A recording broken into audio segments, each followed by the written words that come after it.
Good evening, subscribers and listeners. The subject for this evening's podcast is A Love That Never Faileth and Why. Well, we're going to talk about a word that is probably used as much as any word, and that's love. I love my cat. I love my new car. I love my house. I love lemon pie. I love my girlfriend. I love my boyfriend. I loved that movie. I loved the Smoky Mountains. All these uses of the words love are all being misused when we use the word love.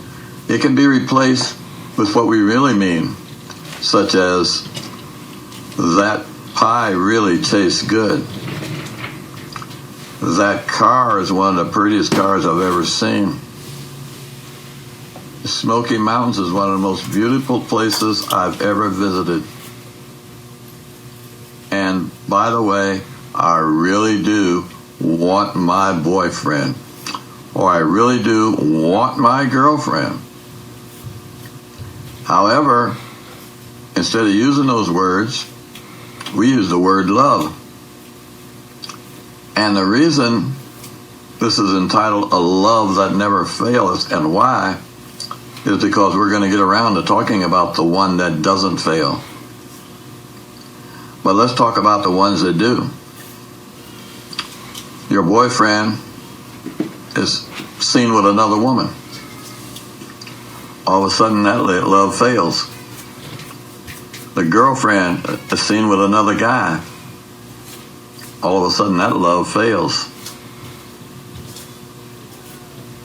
The Pacific Palisades, you loved that view, but it burned down this year.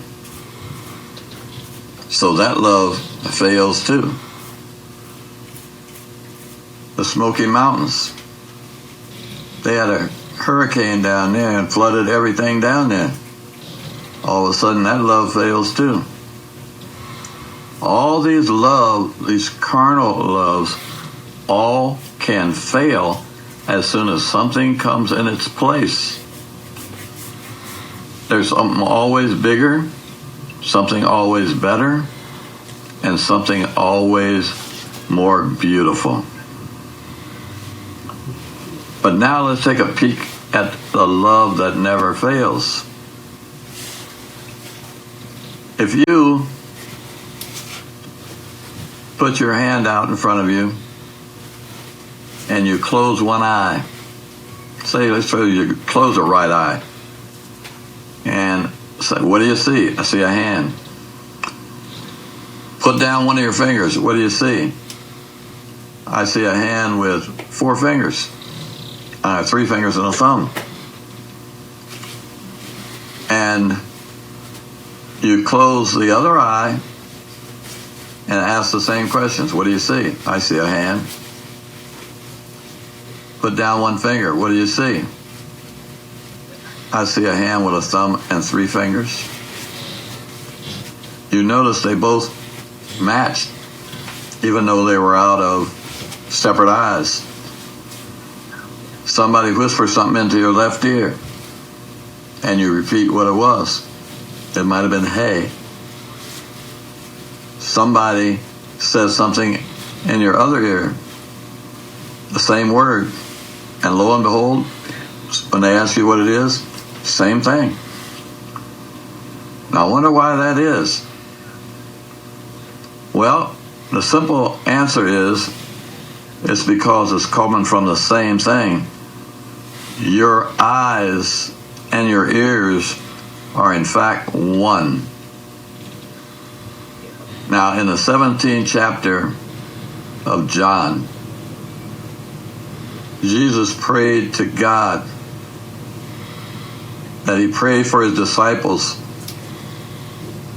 to be one. He says, as you and I are one. And he said, one with us, and we one with them, and I one with you. And he told his disciples that the people would know them because of their love one to another. He wasn't talking about people would know them because they liked one another. He said their love to one another, meaning their sameness, they were alike one. That's very, very important. When it says God is ahead of Jesus, and Jesus is ahead of man, and man is ahead of his wife, and they're ahead of the children, what is actually supposed to happen in a perfect situation is that Jesus doesn't do anything except exactly what God says. And man doesn't do anything except exactly what Jesus says. And the wife doesn't do anything except what the husband says. And the children don't do anything except what the parents say. Now, to put that in a different context, let's talk about something that you probably did as a kid, maybe even have done it as an adult. And that's when you just whisper in somebody's ear and tell them a phrase. And then that person tells another person. Let's say there's 10 people, and another one, and another one, and another one, and it gets to the 10th person. And then that 10th person is supposed to tell the other person that started it what they said. And usually it comes back messed up. But let's suppose that everybody repeated the phrase exactly. I do mean exactly. And when the last person talks to the Genesis, or the person that started the phrase, it's exactly what they said. That being the case, the last person is no different from the first person, nor any of the 9 in between. That was a perfect oneness. Now, if you have a love that's based on oneness and not based on feelings, it can't fail. Not it won't fail, it can't fail. And that's the love that doesn't fail. And the reason why? Because of oneness, which is exactly what God wants of us. That's why obedience is his most important concern about all of his worshipers, that they're obedient so that they will be one with his Son and therefore one with him. So when you think about using that word love, think about getting into Christ, or allowing Christ to get into you, so that you can exhibit a love that is not dependent on what people say.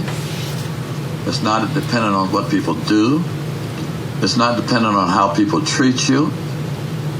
It's only dependent on itself, which is an understanding of your oneness with all others. If you can arrive there, you will have arrived at the love that never faileth. Try it.